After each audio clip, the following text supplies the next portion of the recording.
রোকেয়া হলে আসলে কি হয়েছিল, আমি প্রত্যেকবার রোকেয়া হলের কথা বলি, কারণ রোকেয়া হলে ছাত্রলীগের নেত্রীরা তারা জোর করে মেয়েদেরকে স্লেজিং করছিল। স্লেজিং করার পরে তারা ওইখান থেকে চলে যায়।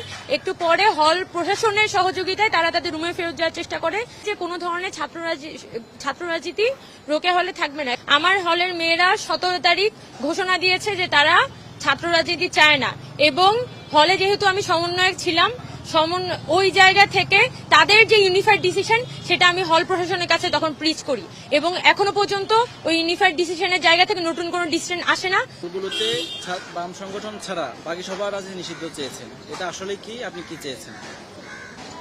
এখানে আসলে পুরো জিনিসটা একদমই ডিস্টর্টেড এবং এক ধরনের একটা বিকৃতভাবে উপস্থাপন করা হয়েছে। যখন আমরা হলের মধ্যে অবস্থান কর্মসূচিতে বসেছিলাম, ওই সময় আমরা হল গ্রুপেই আসলে জিজ্ঞেস করি যে কি ধরনের দাবি দেওয়া আমরা আসলে এখানে দিতে পারি। তো সেখানে মেয়েরা বলেছে হলের মধ্যে কোনো ধরনের ছাত্র রাজনীতি থাকবে না, এটা হচ্ছে একদম স্পষ্ট আলাপ।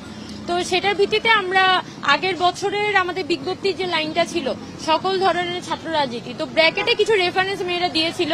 তো আমার এক জুনিয়র, সে এটা লিখার সময় সেখানে কি জানি সেখানে হচ্ছে যে এখানে আমরা ছাত্রলীগটাও সে ওখানে লিখেছে, ছাত্রলীগ, ছাত্রদল, ছাত্র শিবির, তারপর হচ্ছে কি বলে বাংলাদেশ গণতান্ত্রিক ছাত্র সংসদ, এই কথাটা লিখে সে হচ্ছে ওই প্রস্তাবনাটা মানে পুরো অ্যাপ্লিকেশনটা লিখে।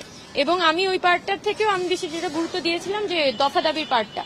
তো দফা দাবির মধ্যে আমরা কিন্তু ওখানে ছাত্র দলের হল কমিটির কথা বলেছি, একই সাথে এখানে ছাত্রী সংস্থার যারা এখানে গোপনভাবে রাজনীতি স্ট্যাবলিশ করার চেষ্টা করছে, তারা নানা ধরনের ওয়েলফেয়ার পলিটিক্স এখানে স্ট্যাবলিশ করার চেষ্টা করছে, সেই জায়গাটা হচ্ছে আমরা ওয়েলফেয়ার পলিটিক্স আমরা এটাকে উপঢৌকনমূলক এক ধরনের একটা প্ররোচনামূলক পলিটিক্স এখানে বলি, উপস্থাপন করার চেষ্টা করছে। সেই জিনিসটাকে আমরা আমাদের দফা দাবির মধ্যে কোয়েশ্চেন করেছি। তো সেই জায়গায় কিন্তু আমরা যখন হল গ্রুপে এটা পোস্ট দিই, আমাদের সুফিয়া কামাল হলের গ্রুপে পোস্ট দিয়ে আমরা বলি যে এই যে এটা হচ্ছে আমরা ঠিক করেছি আপাতত, একটু 6টার পরে ম্যাম আসবেন, যে এটা এবং ম্যাম কে দেওয়ার আগে আপনারা কে কে আসতে চান আপনারা আসেন। তখন তো হল গ্রুপে এটাকে একটা ওপেনলি পোস্ট দেওয়া হয়েছে, অনলি ইন্টারনাল গ্রুপে এটা ওপেনলি পোস্ট দেওয়া হয়েছে। আমরা তো আসলে ম্যামের কাছে হস্তান্তর করার পরে না এটা একটা ফাইনালাইজ জিনিস। তো ওখানে কিছু মেয়ে বলে যে এখানে বামপন্থীদের দিচ্ছি না, তার মানে কি আমি বামপন্থী এন্ডোর্স করছি কিনা। তখন আমরা তো ওখানে 6-7 জন মেয়ে ছিলাম।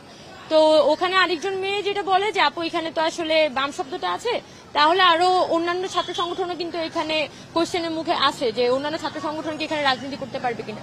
তাহলে আমরা এখানে একটা কাজ করি যে অন্যান্য ছাত্র সংগঠনকে সিগনিফাই করার জন্য ইত্যাদি শব্দটা দিয়ে দিই। তো উপরে হচ্ছে মেয়েটা ইত্যাদি লিখে দেয়, লিখে দিয়ে এরপর ওই স্মারকলিপিটা হচ্ছে যে প্রভোস্টকে দেওয়া হয়, ওই রিসিভড কপিটা প্রভোস্টের কাছে, রিসিভড কপিটার ছবি তুলে আমরা তখন হল গ্রুপে পোস্ট দিয়ে আমরা জানাই যে আমরা আসলে সব ছাত্র সংগঠনকে এখানে সিগনিফাই করছি, এখানে কোনো ছাত্র সংগঠনকে আলাদা করে আমরা ছোট বা বড় করে দেখাতে যাচ্ছি। তো এইটার পরেও দেখা যায় যে এর মধ্যে যেটা হয় যে ড্রাফট কপিটা ছিল সেই ড্রাফট কপিটাই আপনার ঢাকা বিশ্ববিদ্যালয়ের একটা ফেসবুক গ্রুপে একটা ছেলে একটা মেয়ে তারা একটা ভিন্নভাবে বুঝছে, আমি লেফট পলিটিক্স ছাড়া বাকি সবার পলিটিক্স এখানে যাচ্ছে, এইভাবে তারা উপস্থাপন করার চেষ্টা করে। তো আমি তখন এটাকে পাত্তা দিই নাই, কারণ ওই সময় আসলে এমন পরিস্থিতি ছিল রোকেয়া হলে আন্দোলন শুরু হচ্ছে, মানে বঙ্গমাতাতে কথা বলছিলাম, তারাও হচ্ছে যে এখানে প্রভোস্টের সাথে এক ধরনের একটা বার্গেনিং এর মধ্যে ছিল, এবং আমরা মানে সব জায়গায় একটা হিটেড পরিস্থিতি ছিল। তো ওই পরিস্থিতিতে তো এখানে কোন শব্দ অ্যাড করলাম না করলাম এটা আমাদের কাছে খুব একটা গুরুত্বপূর্ণ মনে হচ্ছিল না। ইভেন হলের মেয়েরাও বলছিল যে আসলে এটা এতটা গুরুত্বপূর্ণ না, কিন্তু এটা থেকে একটা মিসকনসেপশন হইতে পারে।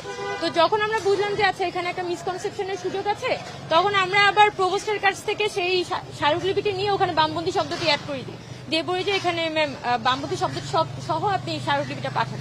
তো এই জায়গায় আসলে আমাদের পক্ষ থেকে ইন্টেনশনের আসলে কোনো ধরনের মানে ব্যাড ইন্টেনশন ছিল না, এবং আমরা এখানে হল গ্রুপের থেকেও যেটা বড় যে আমরা মেয়েদেরকে যখন ডাকছি রাতে 10:30 বাজে বা 10:30টার দিকে আমাদের মেয়েদের মধ্যে একটা ওপেন ডিসকাশন হচ্ছে, তখন কিন্তু ওপেন ডিসকাশনে আমরা সব ধরনের ছাত্র রাজনীতি সব ধরনের পলিটিক্সের কথাই আমরা এখানে বলছি।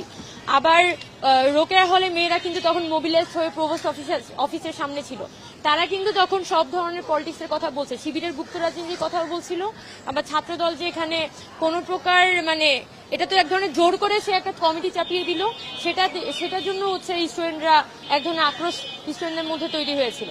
সো ওই সময়ে হচ্ছে এই জিনিসকে অ্যাড্রেস করা আমাদের জন্য জরুরি ছিল, আমরা সেই কাজটা করেছি।